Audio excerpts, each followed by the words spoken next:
Did you know the feds have filed new charges against Lil Durk? According to reports, Durk is now facing an additional charge in his murder-for-hire case after a second superseding indictment was issued yesterday. While prosecutors have removed any reference to song lyrics, which is bad news for Durk, the report states, on May 1st, a California grand jury indicted Lil Durk. He now faces a new charge of stalking, resulting in death. Related to the death of Wando's cousin in August 2022, this is in addition to previous charges, including one count of using interstate facilities to commit murder for hire, resulting in one count of conspiracy and one count of using, carrying, and discharging firearms in furtherance of a crime resulting in death.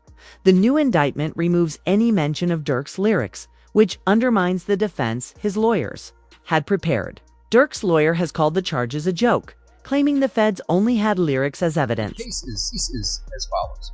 So there was an indictment. It did not name him, right? It named others, and then there was an unindicted person. And then 3 weeks later, that indictment was what's called the first superseding indictment, and it does name him. The indictment was identical, except the unnamed person now became Durk Banks. And this is the really important part after. The second indictment, what's called the first superseding indictment, only had one new fact.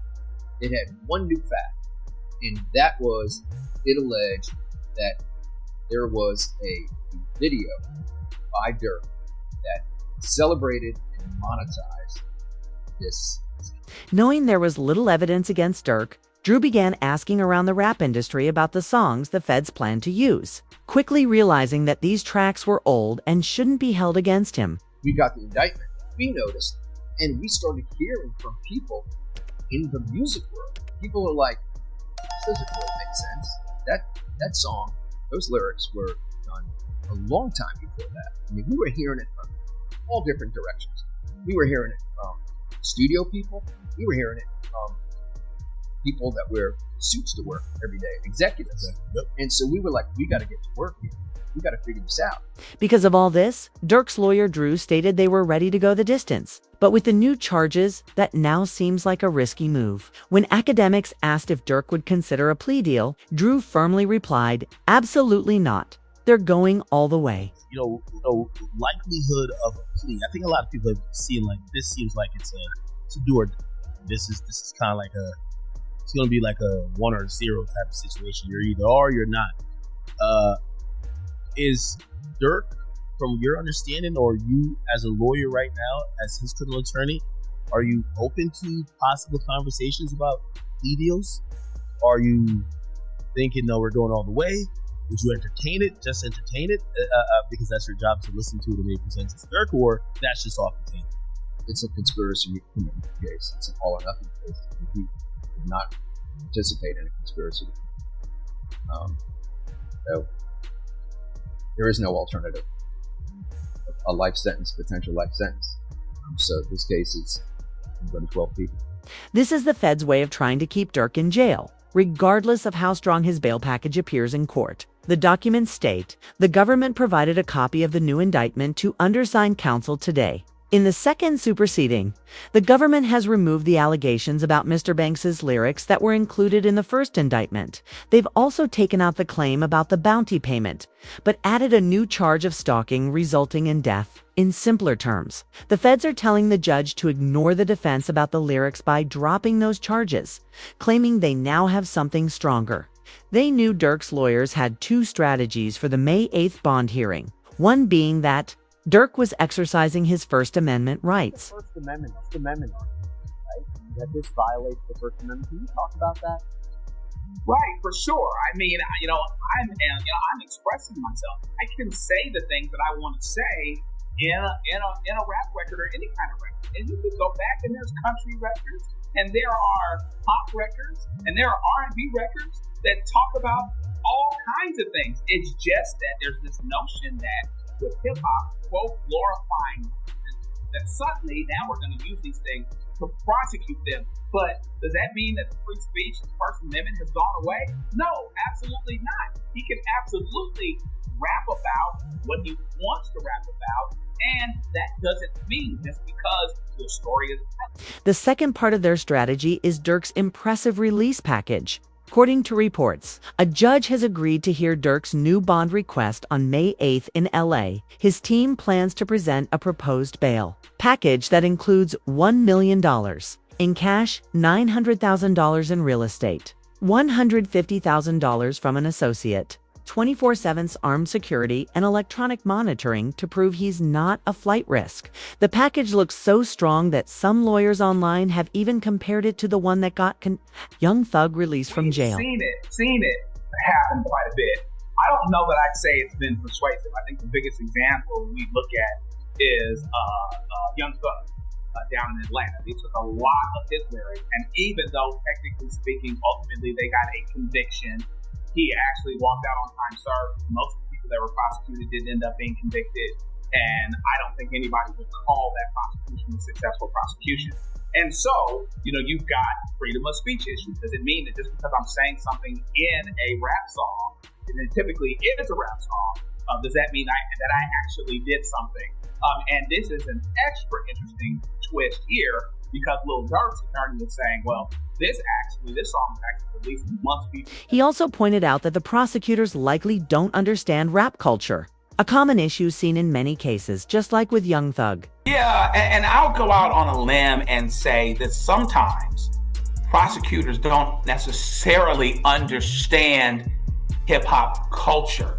It's almost like a text without context. So you got to really understand the time, the place, the audience.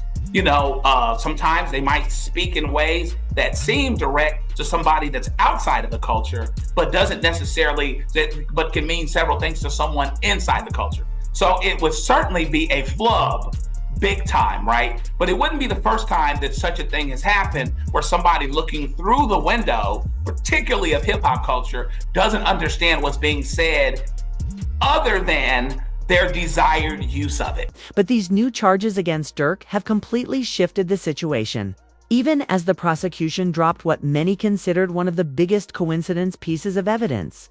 Like Durk's lyric, "Look on the news and see your son." You screaming no, no, which eerily mirrors Wando being seen at the scene of the crime, screaming no. Now the search is on for 3 people who police say at a Savannah rapper, a member of his entourage. It happened in Los Angeles, and cameras captured the aftermath. This man, a passenger in that car, frantic at the sight.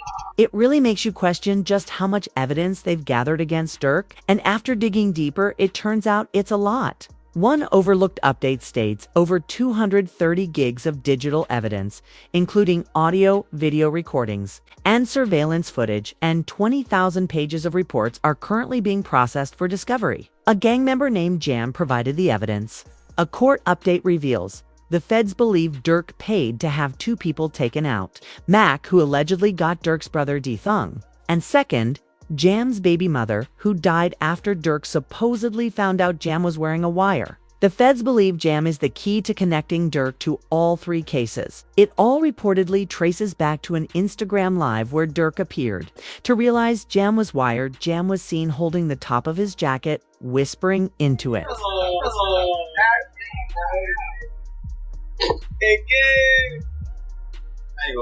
My whole dream thing. I ain't gonna lie, feeling like back in the day. Oh, fuck. Oh, dang. I'm like, dang. He's about it. Check on your man, how you got it? Yeah. I ain't gonna lie, man. Hey, when I was growing up, I don't have a day architect. I don't have a day. School's out down. All that whooping on the net, it got your man. Let's go. Months before his arrest, Durk had already sensed that Jam was acting suspicious. It was later revealed that Durk had been playing 3D chess all along. He knew Jam was going to cooperate with the feds. I see shit from a mile away. I don't think people realize that. I can have a conversation with you for 5 seconds and know your Durk later opened up about the situation, revealing that he no longer lets his friends know where he lives and shares no personal information with anyone. You could hear the sadness in his voice, knowing that Jam, someone he trusted, was now cooperating with the authorities. Nobody ever allowed to my house. It be our best friend never been in my house. For real? I promise. Your best friend? I promise. Like his people, like I just don't allow around my girl and my kids, because it's like I'm just a different type. I'm not the have family night at Durk house tonight. So, you say everybody at Durk's crib. Yeah, we gotta everybody getting watched. Watch everybody. Hey, they go too close to them kids. No do. Like, that's how I play. Like I don't play.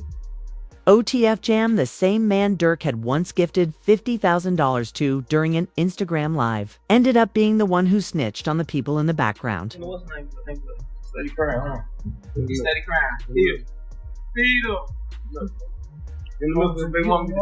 See that? Feed him. Baby. That's really how y'all hold y'all babies. I gotta hold my money like this. It's too much. Crazy though. I'm sitting up there doing all this. Sneak this and internet games and all this. I'm some money to do something. Like, we ready, bro. I can do it. Whatever it is I want to go out and do it. Not what I want to do, what I want. Y'all can do that, bro. Bro got out what? You know that Haven't you did all? Yeah, I did it now. Yeah. They let it be. 12. That boy popped out 12 years. Man, so much money. We really just get in order to figure out the lanes, man, boy. The feds dug into the people seen in the background of that Instagram live, revealing that they were jewelry shopping with King Von. This made it clear that they were all very close friends, adding another layer to the case. Solitary. Let's go over there. Boss, you good? My boy. They got real in here, man. Because of all this, they're now pinning another murder case on Durk, linked to F-Jam. The prosecution presented the judge with an Instagram story from Durk about D-Thang that was posted just 30 minutes after Stephen Mack passed away, followed by another Instagram story where Durk is seen laughing the next day. What? Somebody else said slap con. Somebody else said slap con.